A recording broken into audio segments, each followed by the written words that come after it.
Hi guys, Riva here for Run It Back, and let's run it back to the legendary Prince. Prince Rogers Nelson was a force of nature who redefined music and challenged every rule in the book.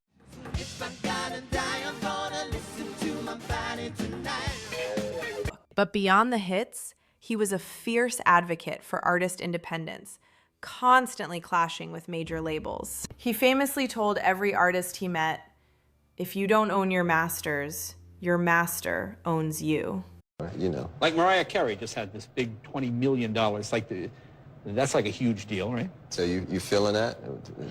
No, well, what I mean, I don't understand. What the public sees the word $20 million an album. Well, let's see. Do you all think that's a good deal? What, I mean, tell me why. I mean, what am I missing? Okay, let's do some math. Okay. If You do math like that? Kinda. If you sign me, Okay. you signed me to a record company, Right. or a record deal. Let's suppose you have a record company. Right. How much would you give me? The album sells for $18, right? $18. Whatever. Yeah. All right. How much of that would you give me? Well, I don't know how it works. Well, no. Half? Half? Half sound good? Yeah. All right. Check this out. If I sell 1 million copies, I'm gonna have $10 million, right? Roughly $10 million. Right. If I sell 2 million copies, I got $20 million. Right. If I just sell 3 million copies, I got $30 million. Now who has the biggest record deal? Oh, I see. Yeah, right. Okay. Right? Right. So Mariah kind of got screwed.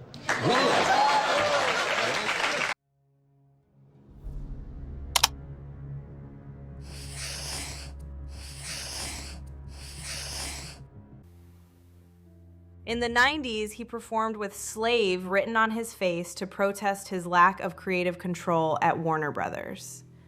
He even changed his name to an unpronounceable symbol because the label technically owned the name Prince. In the 1999 BET Tonight interview, Prince talked about perhaps one of the most controversial things that he did was to change his name from Prince to the artist formerly known as Prince, or the artist, and he created a love symbol to represent that. And what was fascinating about what he said was, and controversial about what he said, was he described himself as a slave. And he makes it clear he's not talking about the kind of slavery that African Americans had to endure when they first came to America. That's not the kind of slavery he's talking about. He says, it's relative. But Prince was in a trap. Prince was under contract Prince was owned, you know. No, I can't use Purple Rain. I can't use this song. I can't sell the song Purple Rain now unless I record it again, which I have plans to do if I can't, in fact, get the master recording that I believe is one of my children, you know. So I had to get freed from the mentality of being a slave. You understand? Right. Okay, and that's not to equate myself with the same situations that we suffered coming to this country, but you know, everything is relative. If you are owned, you are owned. If you can't do everything that you want to do, if there's a ceiling and you're not allowed to go as high as you can go, you are in fact a slave. Rather tellingly, he says, if you're owned, you're owned. And if you can't do everything you want to do, then you're a slave. And that sums up both Prince's desire to control his own destiny and his obsessive compulsion to be the best possible artist that he could be, which is that kind of rare drive that only artists of the caliber of Prince, and only an artist like Prince, could do. That is what made him what he is. It's that determination to be free, to express himself and push whatever boundaries he wants to push in his own way and on his own terms. And for somebody as creative and as controlling as Prince, the idea of being denied that freedom would indeed have been, quite rightly described, as a kind of emotional or creative slavery. And that's what he was driving at. And he didn't just want it for himself. He would have wanted that for any artist. He would not want to see any artist unable to express himself or herself to the absolute pinnacle of their creativity. He understood what makes great art, and he was determined to have the freedom to pursue it on his own terms. His radical stance on ownership paved the way for modern icons like Jay-Z and Taylor Swift to fight for their rights. But today, we're also looking at the tragic final chapter of his journey. Let's break down his last 24 hours. On the morning of April 20th, 2016, Prince was treated by Dr. Schulenberg for symptoms of opioid withdrawal. His team was deeply worried. Later that night, they reached out to an addiction specialist in California. They pleaded with Dr. Howard Kornfeld to fly to Minneapolis immediately for an emergency intervention. The doctor couldn't make it that night, so he sent his son Andrew on an overnight flight instead. Andrew arrived at Paisley Park early the next morning, April 21st, but the house was eerily silent. At 9:43 a.m., they made a devastating discovery. Prince was found unresponsive inside an elevator. The 911 call was chaotic. What's strange is the original 911 call made by Andrew Kornfeld. Apparently, it's been scrubbed from the entire internet. There is now only transcript versions of this call available. The call is very strange, to say the least. Many in the entertainment community who knew Prince felt as if he was too spiritual or focused to be addicted to drugs. They simply could not see a world in which Prince was addicted. We do have the sheriff's office releasing a transcript of the call from Paisley Park Thursday morning. Listen to, this is a recreation, but listen. 911, where is your emergency? Hi there. What's the address here? Yeah, we need an ambulance right now. Okay, your cell phone's not going to tell me where you're at, so you need to find me an address. Yeah, we have, the person is dead here. Okay, get me the address, please. Okay, I'm working on it. Concentrate on that. And the people are just distraught. I understand that they are distraught, but... I'm working on it. Paisley Park, we're at Paisley Park. You're at Paisley Park? Okay, that's in Chanhassen. Are you with the person who's... Yes, it's Prince. That is a recreation, but it is telling because they already knew they had somebody who had expired. They could not resuscitate that individual, meaning he'd been down for a long time. Then we've got the private flight from Atlanta last week that made an emergency landing in Moline, Illinois. Listen to this from air traffic control. What's the nature of the emergency? What's the nature of the An unresponsive passenger. Was it a male or female passenger? Female passenger. Okay, now we don't know if that was Prince's flight, but the singer was going from Atlanta via private jet on that very day that Prince was reportedly hospitalized in Illinois for a few hours before then returning to Minneapolis. But Pat, that's what the camp said was flu. The flu does not cause ulcer sensorium like that. No. First of all, what's wrong with saying it's Prince? Yeah. I mean, they wasted 25 seconds there saying, should I say his name or that? Yeah. Right. But no, there's something going on here. I'm not saying... It would be hard for me. First of all, let me disclose my relationship with Prince. Walking through a hotel lobby, he walked by me and said, Pat O'Brien. I said, Prince. That's it. But loved his music, went to a lot of concerts. But you're right, there's something else here. And the guy was so private. And the thing is, for a guy that's surrounded by so many people all the time, you'd think that there'd be more information. That's what makes me think that it's not something really bad. Like, now no, it's not drugs. It's not drugs. Not drugs. Not like crack and cocaine. Well, but for sure not. Right now, when you say it's not drugs, there's an interesting piece to why you say that. Can we disclose your life? Sure. Go ahead. You please. There's a man who treated me when I first walked in. I'm 7.5 years sober. Congratulations. So I know. So you understand this. And one thing about addicts and alcoholics, they have a real sense about other people's disease. They see it. They can kind of sense what's going on. You don't get the sense that Prince is an addict either, right?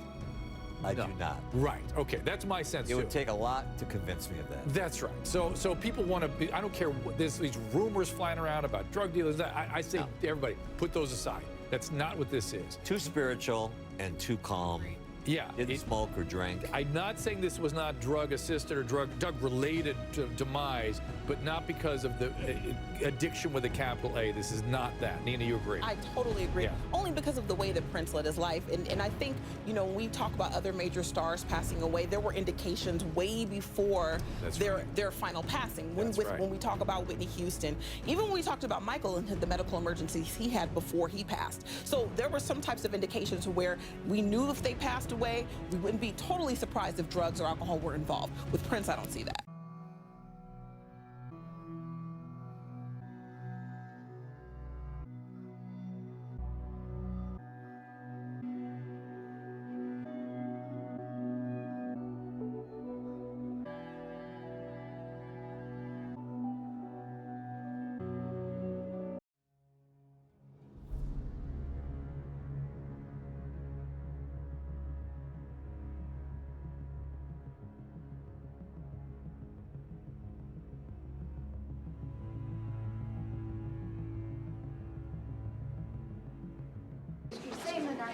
They responded to Paisley Park to look for him and found him unresponsive in the elevator. We have no reason to believe at this point that this was a suicide. But again, this is early on in this investigation, and it's continuing to, we're continuing to investigate. You received the call at 10:12 yesterday morning to come and assist the Carver County Sheriff's Office in this investigation. Our chief medical examiner arrived on the scene at 11:30 yesterday morning, local time, and was on the scene for several hours. The autopsy this morning began at 9 a.m. Central Daylight Time and concluded at 1 p.m. And just shortly, I received word that his body did leave Midwest Medical Examiner's office and was released to the family. Emergency responders arrived within minutes, but their efforts to revive him were unsuccessful. At 10:07 a.m., the man who changed music forever was officially pronounced dead at just 57 years old. The autopsy later revealed the cause: an accidental overdose of the powerful synthetic opioid fentanyl. It's believed he took counterfeit Vicodin pills, unaware they were laced with a lethal dose of the drug. Fentanyl is 50 times more potent than heroin. Even a tiny amount can be fatal. After 2 years, the criminal investigation was closed without charges, as the source of the drugs remains a mystery. For Prince, like for others before him, the doctors who administered those drugs to him were little more than legalized drug pushers. And it's crucial for us to understand that however rich you are, however famous you are, we all have the same brain, we all have the same nervous system, we all have the same appetites, the same hungers, the same capacity for excess, and the same capacity for self-destruction. And those who are the most narcissistic, which tend to be performers, need protection from themselves, and Prince didn't get it. Even when, in the last 24 hours of his life, they tried to get a specialist over to him, and the specialist never came.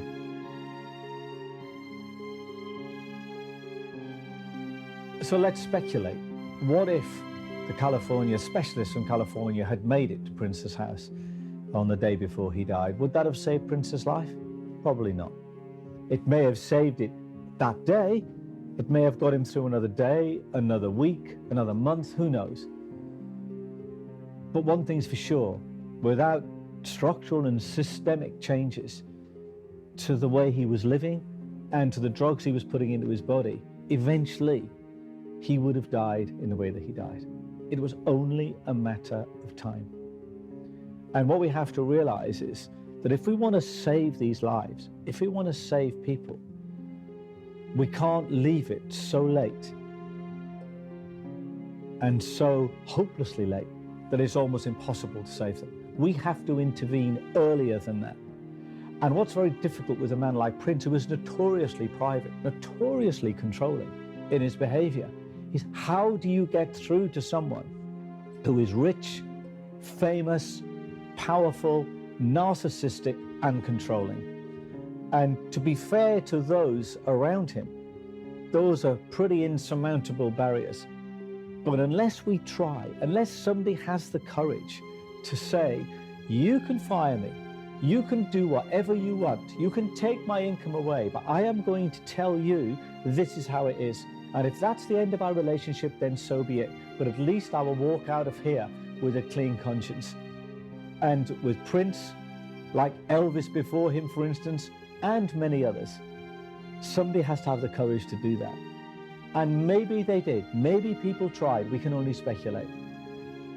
But without that kind of intervention, without somebody taking that risk, and above all, without Prince being willing at least to open himself to the fact that he needed help and he needed to stop what he was doing. But those are very difficult challenges.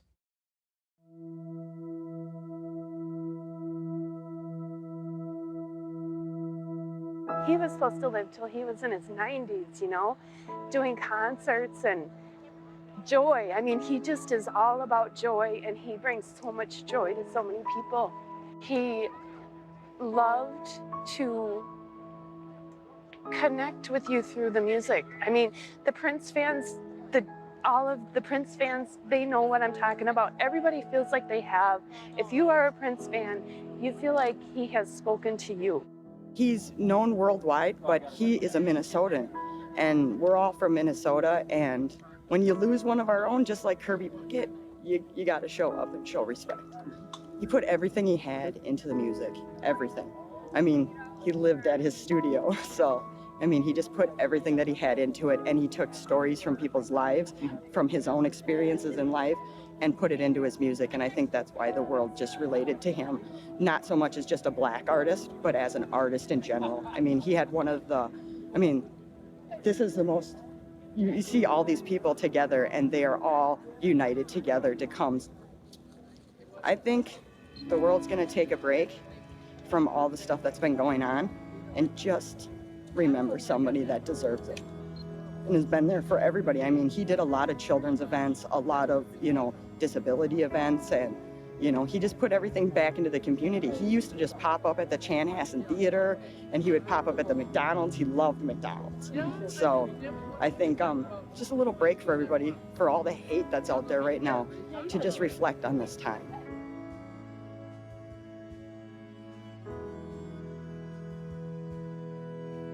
It's warming. It's warming. It's heartwarming that all these people are here. It's cool. It's fun too. I mean, I'm here with my best friends, so like, yeah, I don't know. It's one of those things that we'll never forget, for sure. I think, especially with him, because Prince is one of those artists that he just always looked amazing. He never ever looked unwell, or he looked at his physical peak all the time, even into his 50s. You know, I went to the last series of gigs that he did here in London, and he's still doing everything he did when I saw him 30 years ago.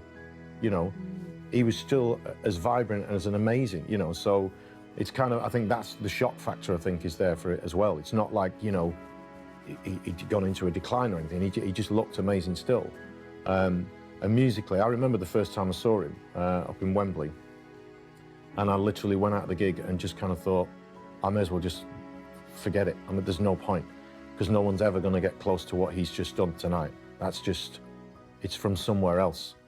And I mean, he did so many different things at such an amazing level. He's almost freakish, I think. Because I think even rockers, you know, people who are like really into their guitar players and everything, he's still up there with some of those guys, you know what I mean? There's really noted guitar players that would say that he's, you know, he's up there with some of those people. The world turned purple as fans everywhere gathered to celebrate the life of a true creative genius. Prince taught us to fight for our worth and to never settle for anything less than complete creative freedom. As a creator, who wouldn't want to follow that model, right? Thank you for watching, and I do hope you enjoy. This is Riva with Run It Back. Make sure you like, comment, and subscribe. Riva out.